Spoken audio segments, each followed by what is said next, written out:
오늘 우리에게 주시는 하나님의 말씀은 누가복음 23장 13절에서 25절입니다. 빌라도가 대제사장들과 관리들과 백성을 불러 모으고 이르되 너희가 이 사람이 백성을 미혹하는 자라 하여 내게 끌고 왔도다. 보라, 내가 너희 앞에서 신문하였으되 너희가 고발하는 일에 대하여 이 사람에게서 죄를 찾지 못하였고 헤롯이 또한 그렇게 하여 그를 우리에게 도로 보내었도다. 보라, 그가 행한 일에는 죽일 일이 없느니라. 그러므로 때려서 놓겠노라. 무리가 일제히 소리질러 이르되 이 사람을 없이 하고 바바라를 우리에게 놓아 주소서 하니, 이 바바라는 성중에서 일어난 밀란과 살인으로 말미암아 옥에 갇힌 자라라. 빌라도는 예수를 놓고자 하여 다시 그들에게 말하되 그들은 소리질러 이르되 그를 십자가에 못 박게 하소서, 십자가에 못 박게 하소서 하는지라. 빌라도가 세 번째 말하되 이 사람이 무슨 악한 일을 하였느냐? 나는 그에게서 죽일 죄를 찾지 못하였나니 때려서 놓으리라 하니, 그들이 큰 소리로 재촉하여 십자가에 못 박기를 구하니 그들의 소리가 이긴지라. 이에 빌라도가 그들이 구하는 대로 하기를 언도하고 그들이 요구하는 자 곧 밀란과 살인으로 말미암아 옥에 갇힌 자를 놓아주고 예수는 넘겨주어 그들의 뜻대로 하게 하니라. 아멘. 오늘도 세상의 소리가 아니라 오직 하나님의 뜻, 진리를 쫓아 살아가는 모든 성도님들이 되기를 진심으로 기도합니다.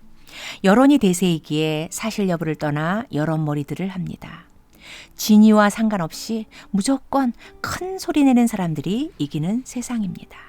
오늘 본문에도 무리들의 큰 소리가 이긴 사건이 나오는데 18절에 무리가 일제히 소리질러 이르되, 21절에 그들은 소리질러 이르되, 23절에 그들이 큰 소리로 재촉하여 십자가에 못 박기를 구하니 그들의 소리가 이긴지라.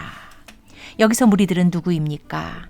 먼저 무리들 가운데 중심 세력으로 존재하면서 이 무리를 움직이는 핵심 인물들이 있는데 누가복음 22장 1, 2절입니다.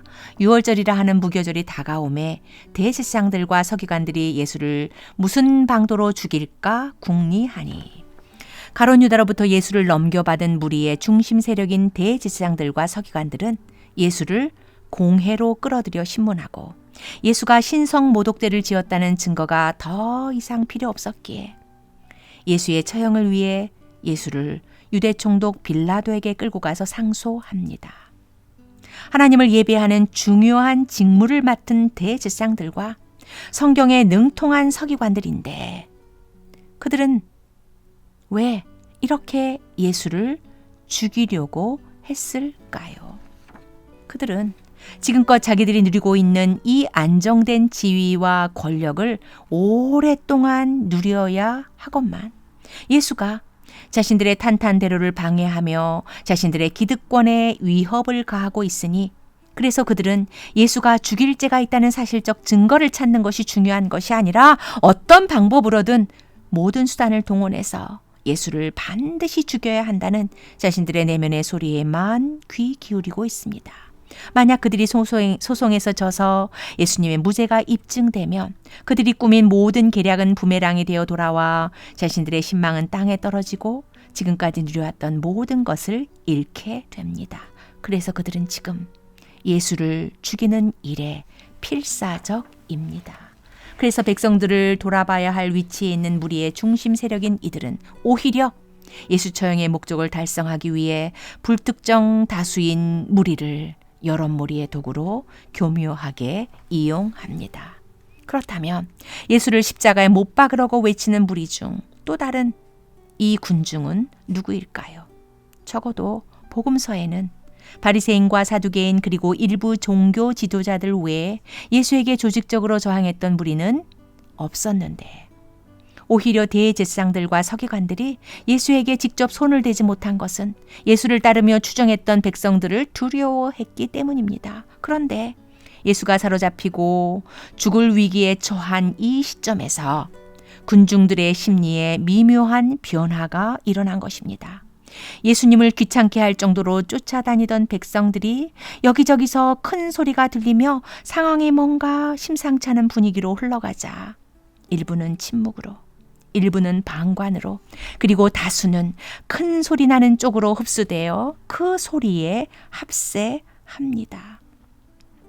이유야 어쨌든 대세적 흐름에 따라 변절로 탈바꿈한 백성들은 수단과 방법을 불사하고 예수를 처형시키려는 대제사장들과 서기관들의 선동에 휩쓸려 그 무리에 속하게 됩니다. 그들은 예수님이 예루살렘으로 입성할 때 호산나 찬송하리로다 주의 이름으로 오시는 이여 종려나무 가지를 흔들며 찬송하며 큰 소리로 외쳤던 자들이었는데 이제 그들은 변절자가 되어 십자가에 못 박게 하소서, 십자가에 못 박게 하소서 더욱더 큰 소리로 외칩니다. 그리고 이제 이 큰 소리 내는 무리들의 상소로 인해 유대 총독 빌라도는 불가피하게 예수 처형을 판결해야 합니다. 로마 제국 동쪽 변방에 있는 유대 총독으로 부임한 빌라도는 독특한 종교 문화를 지니고 있는 유대인들이 로마 제국이라는 거대 질서의 체제에 군소리 없이 협력해서 기본적인 평화와 안정을 유지할 수만 있다면 더 바랄 것이 없었을 것입니다. 그런데 차칭 유대인의 왕이라 하는 자가 무리들에게 기소당하여 그의 앞에 끌려오게 되는 아주 골치 아픈 일이 벌어졌습니다. 빌라도는 첫 번째 신문에서 이 사람에게 죄가 없도다 무죄 판결을 내렸고 두 번째 신문에서도 빌라도는 무죄 판결을 내리는데 15절 후반절과 16절입니다. 보라 그가 행한 일에는 죽일 일이 없느니라. 그러므로 때려서 놓겠노라. 그리고 빌라도는 예수 대신 밀란과 살인으로 옥에 갇혀있는 바라바 누가 봐도 죽어마땅한 바라바를 대타로 내놓지만 그러나 무리들은 18절입니다. 이 사람을 없이 하고 바라바를 우리에게 놓아주소서. 이번에도 또 일제히 소리 지릅니다. 그러나 이때도 빌라도는 예수를 놓고자 했지만 그러나 무리들은 끝까지 무조건 예수 처형을 요구하며 더욱더 큰 소리로 외쳐댑니다. 상황이 막바지에 다다르자 예수를 살릴 것인가 죽일 것인가 그 권한을 손에 쥐고 있는 빌라도는 예수의 죄 없음을 분명 인정하면서도 한 사람의 목숨 때문에 자신의 입지가 위태로워질 수도 있겠다 판단했습니다. 마가복음 15장 5절의 표현대로 빌라도가 무리에게 만족을 주고자 무리들의 막무가내한 큰 소리에 짓눌려 빌라도는 그들의 손을 들어줍니다. 23절 그들이 큰 소리로 재촉하여 십자가에 못 박기를 구하니 그들의 소리가 이긴지라. 이렇게 무리들의 큰 소리에 압도된 빌라도는 가장 정의로운 사법적 판단을 내려야 할 중요한 시점에 자신의 입장을 고려하는 이기심에 휘둘려 그릇된 결정을 내리는 비겁과 우를 범하면서 수많은 정치꾼의 화신이 되고 맙니다. 이것이 빌라도의 죄입니다. 그 결과 그는 오고 가는 그리스도인들의 신앙 고백 속에서 예수를 죽인 자로 낙인 찍혀 영원토록 기억되는 치명적인 결과를 초래합니다. 본디오 빌라도에게 고난을 받으사 십자가에 못 박혀 죽으시고 지금 이 순간도 우리는 얼마나 많은 소리를 듣고 있습니까? 한순간도 쉬지 않고 끊임없이 들려오는 외부의 크고 작은 소리에 우리는 질식할 지경입니다. 어디 그뿐입니까? 내 안에서 계속 요동치는 크고 작은 소리로 인해 우리의 속이 늘 시끄럽습니다. 소리가 원리를 앞서고 큰 외침이 진리를 압도하는 순간에 올바른 판단을 하지 않으면 우리도 빌라도처럼 망가지기 시작합니다. 그럼 어찌해야 합니까? 그 모든 크고 작은 소리를 등지고 깊숙한 산속에 들어가 살 수도 없고 이 모든 크고 작은 소리를 무조건 차단시킬 수도 없고 예수를 십자가에 못 박으라 외친 무리의 큰 소리가 분명 이겼지만 그러나 이들의 승리는 사실상 처절한 패배의 시작입니다. 하나님은 이런 아비규환의 정치역학의 산물을 인간 구원의 복음으로 바꾸시면서 인류 최대의 기적을 연출하십니다. 이사야서 53장 6절입니다. 우리는 다 양 같아서 그릇 행하여 각기 제 길로 갔거늘 여호와께서는 우리 모두의 죄악을 그에게 담당시키셨도다.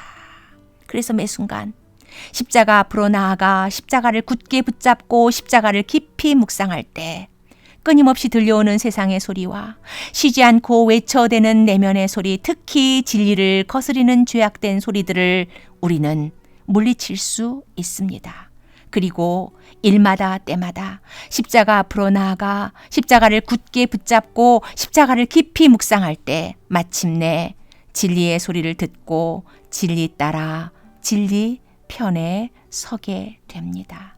100명 중 99이, 10명 중 9이 진리를 거스리는 소리를 따라가도 마지막 한 사람이 되어 기꺼이 진리 편에 서서 진리만을 따라가는 저와 서문의 모든 성도님들이 되기를 진심으로 기도합니다.